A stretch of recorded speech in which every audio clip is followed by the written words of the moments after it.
Alrighty, new players, welcome to Diablo. As we go over today's video, I'm basically going to show you the ins and outs of a new player jumping into Diablo 4 and what to sort of understand as you sort of progress through the game. Let's get into it. We've got your different classes. You can have a read through them, see, it'll have a little video on like the play style and see if it's something that you'd obviously enjoy doing. So once you've picked your class, go say for instance the barbarian, hit create your character.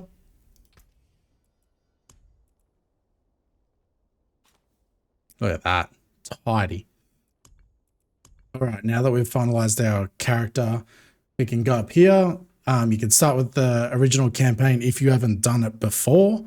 Then you can start with obviously the Vessel of Hatred if you've bought the DLC in the past, or if you've already finished both of them, you can start it with all of it completed. So you're just basically leveling up straight in the seasonal that we are on.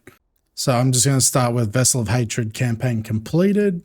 Then we go down, name our character, the world will see it, then start game. You can start on normal to sort of get rolling, which that one right there. And then we get into it. All right, now that we've basically started, few things that you want to obviously get done straight away. Wardrobe, pets. Obviously, if you've been playing it a while, you'll have a bunch of different pets. Put on any pets, or at least it will collect any cash on the ground or anything like that. So always equip the pet first. You've also got your mount. If it's not showing that you've got the mount, if I can save it there on the map in town, you'll see the stable master there. So go down to that.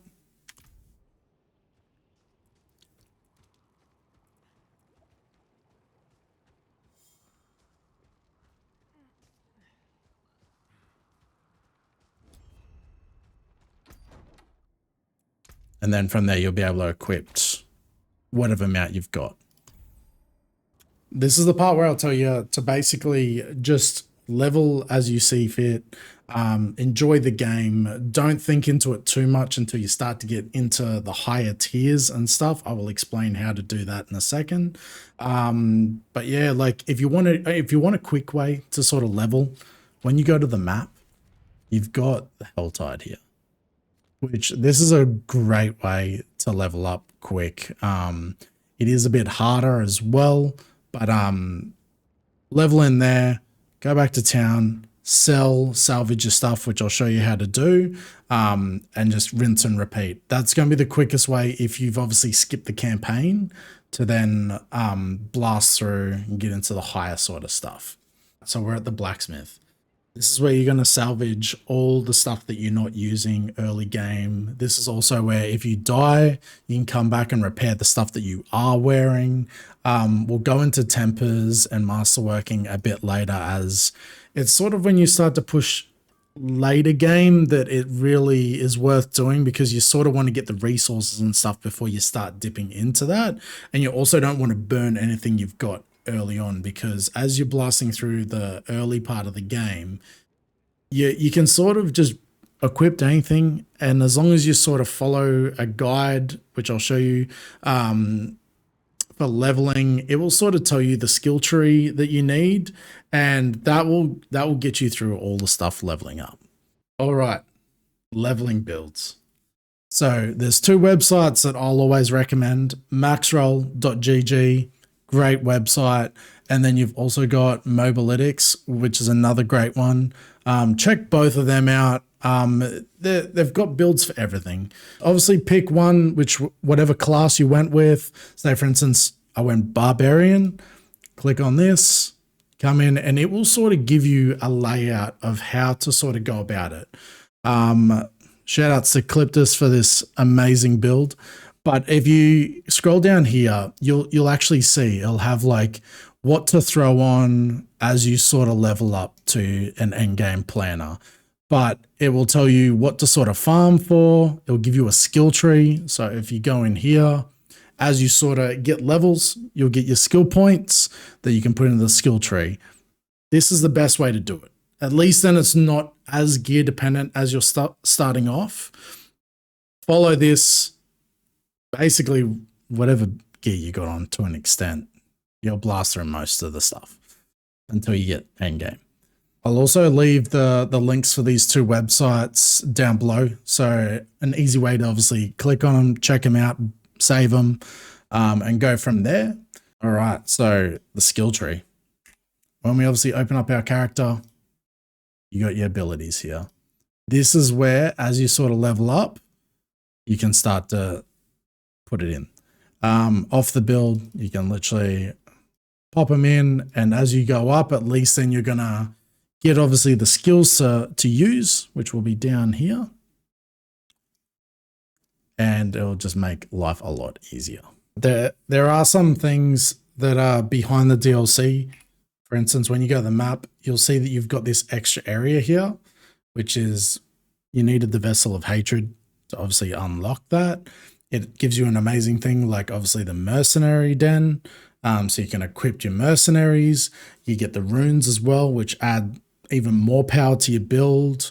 You've got the Undercity, which can sort of focus gear. It is so valuable. I can't stress this enough. So if you can, get the DLC. Maybe just blast through the campaign first and see if you enjoy the game. If you enjoy the game, 100% get the DLC. Another great one to start out with is when you go to collections, when you press map, you have the Codex of Power. These aspects are super important. You'll end up rolling them onto your gear, even if you get a piece of gear that doesn't have the name that you're after. So start out by collecting these. You'll see, go off Barbarian. You'll see here. So say if I wanted the hulking aspect, for instance, I need to, it says unlock by completing yada yada. So if you click on it, it will pin it on the map. You have the line of where to go. So go right over here. There we go. So it's locked behind a stronghold, which I'll explain later. If you're trying to farm through, like level up quick, try and leave the strongholds until like you're about level 50 and then just blast them all out for them last 10 levels. It ends because you can drop the difficulty back down to normal and wipe through it as quick as possible, and then it gets you to 60 super quick. So I would highly suggest, unless you have to do it to unlock obviously for an aspect, try and leave the strongholds if you can. So this is what I was talking about. Once you've gone and unlocked that aspect, you can come over to this guy, and when you put an item in, so legendary pants, for instance, it's got iron blood on it. If I throw that in, it will give me the option of whatever I've unlocked, say for instance, might.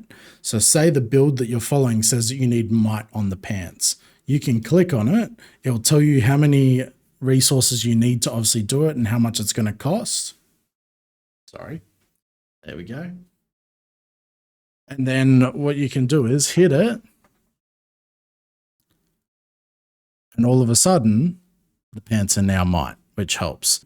Get the stats that you're after on your build. Some people look at this, I won't name names, and see exceptional leggings of might and they go, oh, mine's might, but it doesn't have the start part. It doesn't matter. It's just the name of the item. So the most important parts of this is checking the item power. Obviously, you keep going up through the item power.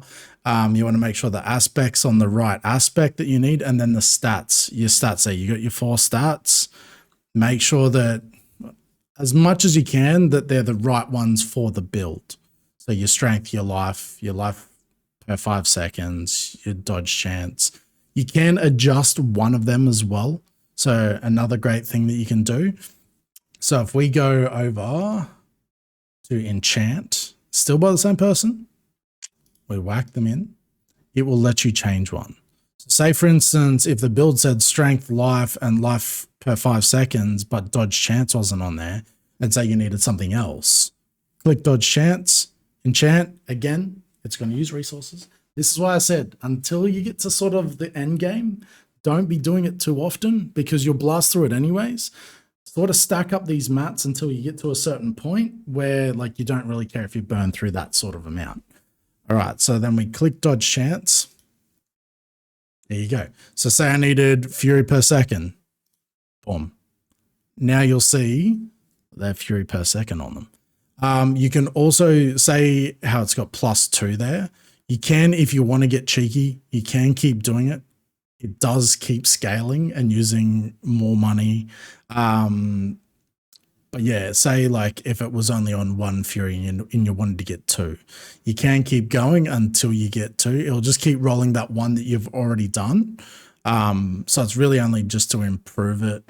Or if say you put something else on because you couldn't get fury, it just kept not working, you can then go back and change that one that you've already altered. Using this guy, like imprinting aspects and enchanting the item, it's only for the legendary stuff and higher. So your ancestral legendaries and so on, because all your other stuff that you got that's only standard or the magic ones, you can't do it on it. So that's why I'm saying just basically equipped, unequipped as you level up until you get to a point where you're going, oh man, I'm dying heaps. I can't kill this stuff. That's where you basically then go, all right, I need to start doing this stuff. All right. Good thing to also do when you're going out into the world and leveling up is go to your map and start the seasonal quest. Because once you do that, there we go, we've got it tracked, we can go there. It will unlock it, so you'll start to level it up as you start to kill things. So once it just gives you a head start, basically. I just quickly jumped over onto my druid so I can show you this. When you get to level 15, you'll see that there'll be a like class specific quests that you do, whether it's the barbarian, whether it's the druid, whether it's paladin, whatever you've got, there'll be a class specific one to do. It unlocks for you to be able to do it at level 15. I suggest doing that early as well, because it will help to unlock when you go up here, extra power. So you've got gain 30 maximum spirit. So you get to unlock these things, which help a lot. I also forgot to add that the necromancer actually unlocks at level 25. So they just like to be that little bit more difficult. Something new that they also added is in here into the seasons tab, you have extra bits to unlock, which give you extra bonuses, give you extra caches, all that fun stuff. When you go through each one, there is the capstones as well. So once you get to a certain point, it will be able to be done. It will tell you what level the monsters are at, all that fun stuff. You can click on the view on map and it will show you on the map whereabouts that capstone is to complete it. All right, we've gotten to around that sort of level 10 mark. We can go up to the Alchemist, go to craft elixirs. And if you scroll down, we've got this one here, which requires level 10 to obviously craft it. Requires level 10 to craft it. And that will give you an extra experience. So 5% experience, and it will give you extra buffs as well. You can only have the one, you can't add multiple of them on there, but they will have different sort of buffs as you sort of scroll up through them. And then once you get to that sort of level 45 mark, 50 for these, you can add the next one, which will change that experience from 5% to 8%. So that's great there, just to get to that sort of level 60. And then you've got the incense, which I think they started about 45 on some of them to about 55. Yeah, so 45 on the armor one, and then it goes right up to 55. So also great to throw on. These ones you can like put on one of each. So you can have a resistance one, a defense one, a core one. Even though they say increases experience by 5%, it's only once. So you'll get the buffs for it, but you won't get the extra experience. So you'll basically be running one of the advanced elixirs and then 3 of the incenses, and then happy days. So you'll see my toughness and all my stats there. If I pop these on, you'll see that's jumped up, that's jumped up. So you just get extra buffs and you'll see them actually getting used here. So you can see it's on and how long it's basically running for. So we've blasted through the ranks. We've gone into here. We've done it. We've done the capstones. We've gotten through it. And then you basically can come back here and you can jump up through the difficulties. To unlock the higher ones, we now have the pit. So right here, you'll see that these will be all locked and you can sort of jump up 5 at a time, I believe. And you'll see you'll have Torment 1. And then at tier 25, you'll have Torment 2, so on, so forth. And then what you also get is you unlock glyphs each run you do in here. So even if you do it like at a very low level, it will still unlock the glyphs for you that you need for the Paragon board. What is the Paragon board? So see down the bottom here, once you've hit 60, your level will go to blue. That goes all the way to 300. And the people that get to 300, man, props to you. That's unreal. But what it does is where the skill tree was, we now have another tab here. This is where you can really mess with your build. So as I've said before, there is build guides. If you look at this and go, man, what am I doing? There is build guides out there. It will show you what to do in terms of starting out here, which ones to sort of place it in, which glyph to socket as well. Again, pits, unlock the glyphs there because you might have all these locked until you do that. There is another little feature that I found. If you hold down control, there is a button on controller. I've forgotten what it was. But if you hold down control, say you want to go to this one without having to click each individual one, you can literally, if I just undo them for a second, if I want to get to this one, for instance, it's going to find the easiest way. When I press it, you'll see it highlight. It will find the easiest way to get there without you having to click through them, or the shortest way, should I say. When we're at the end of the said pit that we're doing and we can level up the glyphs, best thing to do is try and focus on the ones that are for your build and try and get them all to 46 first, because what it will actually do is when you're in here, the radius gets bigger. So it'll start off quite small, and as you hit 46, it will go wider, which gives you extra buffs depending on what you've done. So say for instance here, all magic nodes. So if it was quite small, it means that this one would be cut off, right? So as it gets to 46, it's now in the radius. So it obviously gets the buff as well, which is really cool. Great thing, as you level the glyphs as well, you will get extra stats towards it too. For instance, here we've got the increased damage while shapeshifted. As you level that glyph, that number will go up.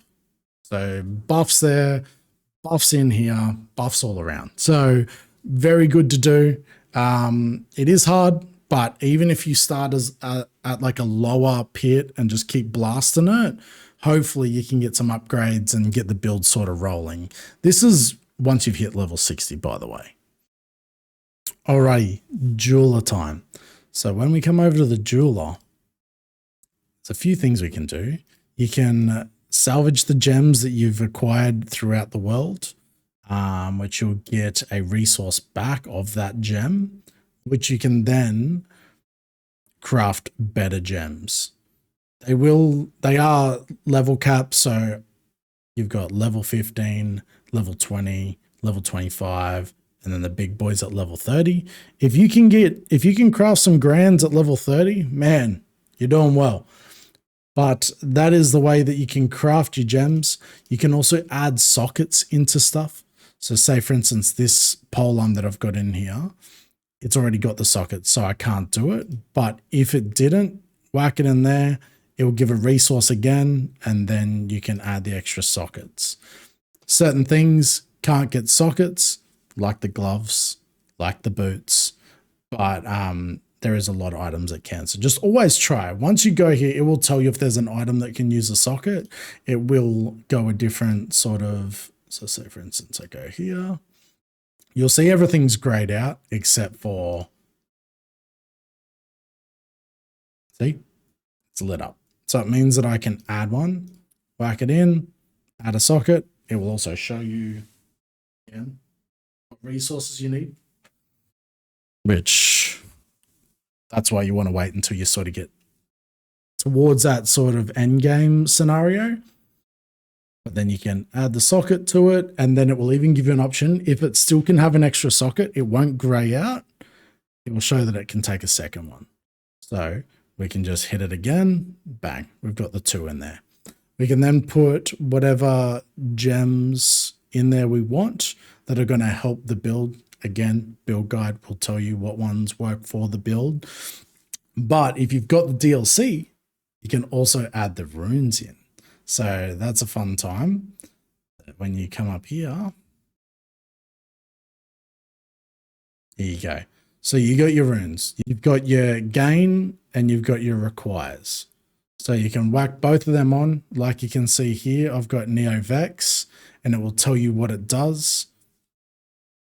So that helps. You can have 2 sets on. So you can have 2 on, say, a helm, 2 on a weapon, or if you've got 2 weapons, you can have 2 and 2. So you can have a total of 4, and the 2 work together. You're probably wondering, what are these stars on the items? It is a GA, basically a max stat, for instance. So grand affix is what they're called. GAs is what the whole community call them. But you'll see that one, like if it's a 1 star, it'll show you which stat it's basically on. And then if you've got one with none, you'll see that there's no stars there. But it also buffs up the whole item power as well. So for instance, one that's not GA will be an item power of 750, as you'll see right at the top there under legendary polearm. And then once it's a GA, 800 item power. So an ancestral legendary instead. But yeah, if you can get your whole build to have at least like 1 GAs, once you're sort of grinding, getting towards that end game scenario, it's going to help out a lot. But the other thing you also want to keep an eye on is the aspect and trying to get a higher aspect. So when you go in back to this one, so say for instance, this one's got, let's go with this one. We've got Lightning Dancer, and it's got 3,537. Lightning Dancer. If you've managed to crush an item that has a higher one, you'll see it here. So see how it's got ranked 14 out of 16?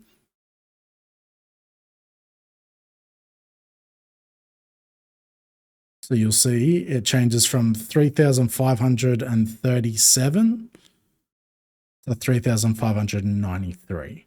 So as you keep crushing items at the blacksmith, you'll unlock it. If you've got a higher one, it will show like a little symbol up the top there.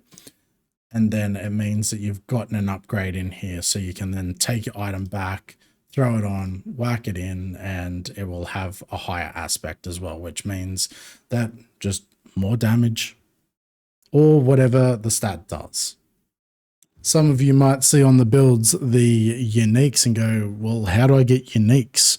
They can drop at certain places, like if you're gambling away the old obols, they can drop, but probably the best place to get them would be through the bosses.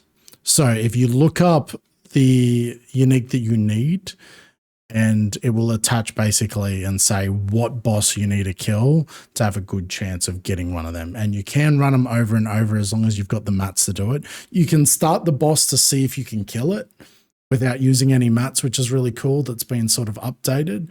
Then once you kill it, there will be a chest. So then you can go over to that, use your mats, and hopefully you get the unique that you're chasing. For instance, see here. So we've got fear, and it will tell you it's for the beast in the ice, and it will tell you whereabouts it is on the map.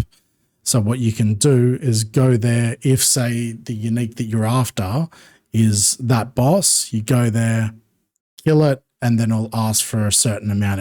It will even tell you at the top there. So it says it requires 12. So you know that you're at least going to get a few runs out of it, right? With 32.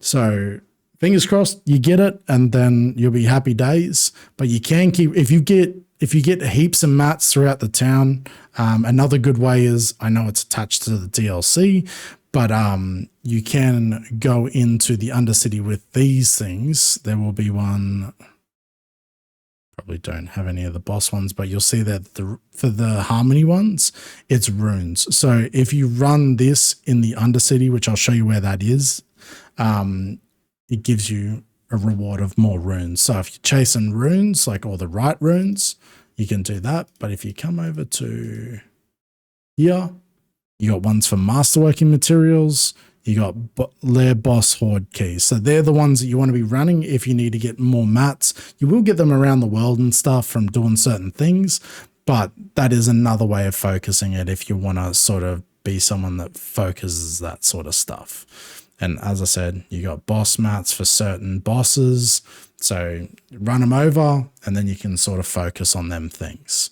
I guess it's time to start talking about the tempering, the masterworking, because that is something that we said that we'd leave until we're sort of into that after 60 realm. We've got our legendaries or our ancestral legendaries. So we come back up to the blacksmith, go to tempering, we grab our item, which hopefully it's an ancestral one, whack it in here. It will give you options. So you can basically because there will be scrolls around the world that you unlock to get these higher. But once you've done that, you can then click on it. So chance for pulverize to hit twice, bang, you can throw it on, and it'll use mats again, and then you can temper the item. One great little cheeky thing that they've brought in this just recently is you'll get your roll. So it's 30% out of 35, which is the worst that it can possibly be. You can just keep rolling it. So see how it's still there? It's still attached as chance for pulverize to hit twice. You hit it again. 30.2, so just as bad. So there's a 35. So you'll see that it's a 35%. So you'd be like, oh, sweet, I've hit the best. No. You can now get the GA, so the stars that we were talking about, you can get that on that stat as well. So instead of having a 1 GA item, you can then get a cheeky one. As obviously, it uses the reroll, the scroll of restoration. So if you don't have many, maybe don't do it until you start to get a lot of them, or you run, say, hordes, for instance, which I'll show you where they are. And then you start to get a collection, then you can do it. But if you're balling, you got heaps of them, just keep rolling it. Just keep hitting it until, so you can come back up here, whack it again. No good. Whack it again. Sometimes it can take a sec, but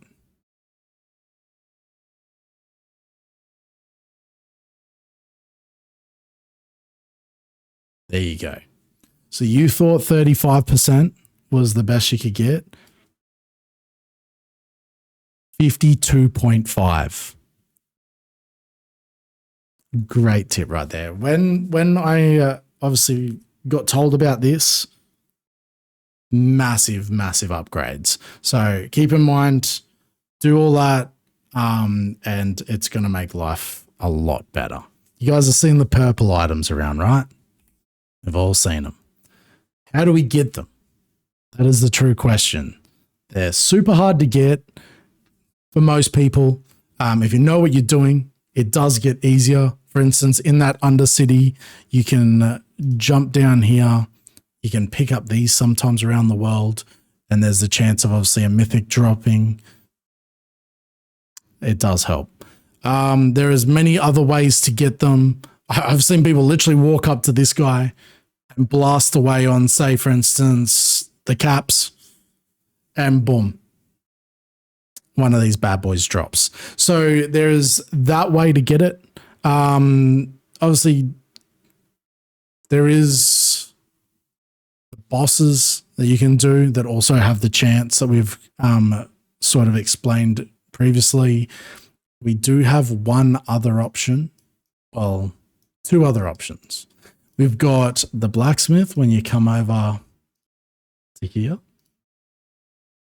So what it takes is if you've already had some purples drop, they weren't the ones that you needed, you crushed them at the Blacksmith, you'll get a spark for each one. If you crush two, you then have enough. If you've got enough coin as well, because like you'll see, it's not cheapish to do, but this is the gambling, the fun stuff, as you've probably seen in videos before. That is a way that you can do it, but there is also down at the jeweler. You come down here, go to the rune crafting, you'll have your mythics there. So it still takes the 2 sparks that we just touched on, but it does give you an option that with the runes that are in the DLC, if you have 6 of each of them 3 there, you can then craft it, and it only costs 5,000. Way better, focused. You're not randomly getting a great item like this, for instance. Like, it's just such a good time when one of them drops. But that is a way to sort of focus it. That's why you'll have people asking, oh, anyone got some spare ohms, for instance, or for the false death? Anyone got any backs? That is why. So you can craft it there if you do have them mats to do so. But yeah, blast away, see how you go.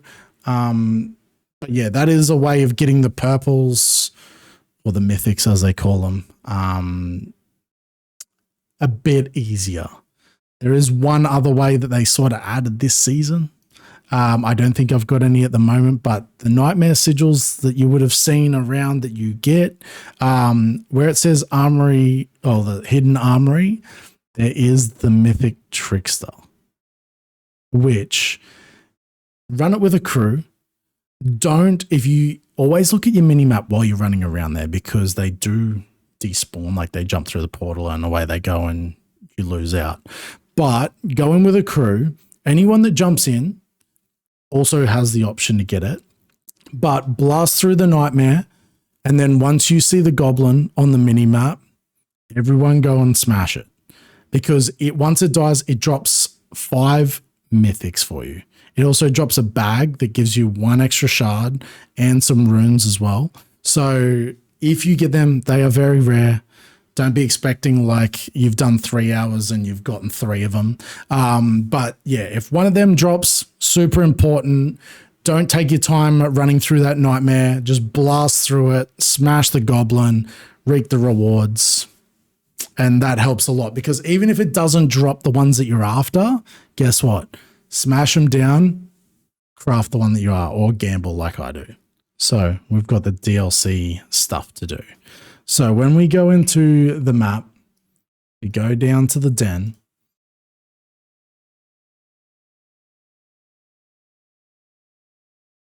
Come up here. And this is where you can hire and enlist your mercenaries, which they will look like this up here. You can add different skills. You can get through this and get extra caches and whatnot.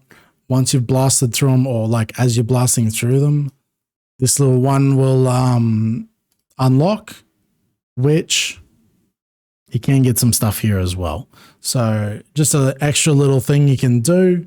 For for instance, you buy that one, it will tell you how much, this way, you got your pale mark down there, and then you can scroll through, spend it as you see fit. So that's all the mercenary stuff. You've got all a bunch of them just around here that you can basically add. And then we've got one extra place to go. We've got the Undercity. Off to the Undercity in the new area. This is where you can focus quite a bit of gear, guys. So you come up here, see it needs a tribute. You can whack in the one that you need. So if you want a bunch of runes, Harmony, whack it in there. You can also bargain as well if you want extra stuff. Some of it can be quite costly. These ones not so bad, but say for instance you go this one here where it's ancestral legendaries that you're focusing. We whack that one in. So that's where I can get expensive. So say you see on a build that you're following a Ami that's just godly. It's got some disgusting rolls on it. This is a way that you can blast through and hope that you'll get something that you need. You've got the one here as well, which is your skill ranks, so on and so forth. So it just gives you a bit more to hone in on. We do also, with the DLC around the corner, there's going to be even more ways to sort of hone in on the build that you're trying to do or the gear that you're trying to chase. So stay tuned for that. But yeah, this is a really good place to do it, to get that extra gear that you need. I don't think I quite touched in enough on the boss fights in terms of getting your uniques. So we'll quickly go do that now. So we'll go to Lvl.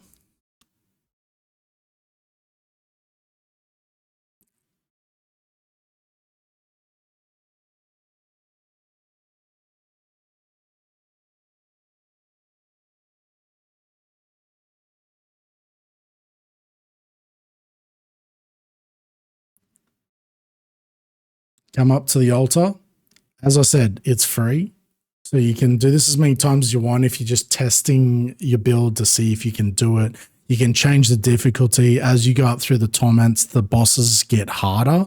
So if you find that you're running around blasting everything in Torment 3 and you go to the boss and it absolutely wipes you, drop the difficulty down to Torment 2, go in and do the boss. So at least then you can get the unique, even if you've got to drop it to Torment 1, just to get the unique. And then you can always, as you get stronger, jump up higher and higher from there. So we open up the altar.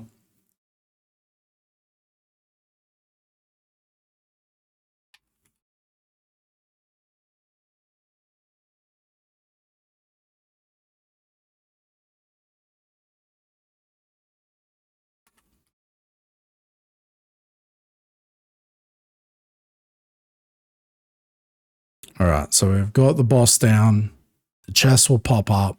We come up to this. This one's a bit different because Belial is the big dog. So when you go to this one, which takes the husks, you can actually modify it. So once you've gotten to a point where you can blast Belial, you can modify it and pick the boss that you want. Say you want a Duriel mat, like items from Duriel. You can then do that and then open it and it will give the mats for Duriel. So I hit that. There you go. So you'll get some GAs, you'll get some mats, you'll get a bunch of stuff, and yeah, so on and so forth. And you can just keep rinse and repeat. So if you're going here and you go, oh, it hasn't gave me the items I needed, I didn't need this one, then you can go back in, blast it again, over. We've got master working. So now that we've tempered it, we've rolled the stats to the ones that we want. You grab your item, whack it in here. It uses mats again. So show you this way. Oh, there we go. You'll be using them. You'll use cash. That's why I said try and just salvage stuff, get all your mats until you get to a certain point where you got enough to not really worry. And as you upgrade it, you will see the stats will move.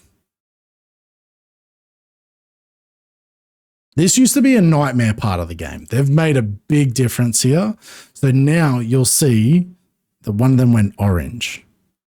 So it means that you basically rolled it, the masterwork, the final masterwork, on that stat, which if you feeling very spicy and you've got a lot of dosh,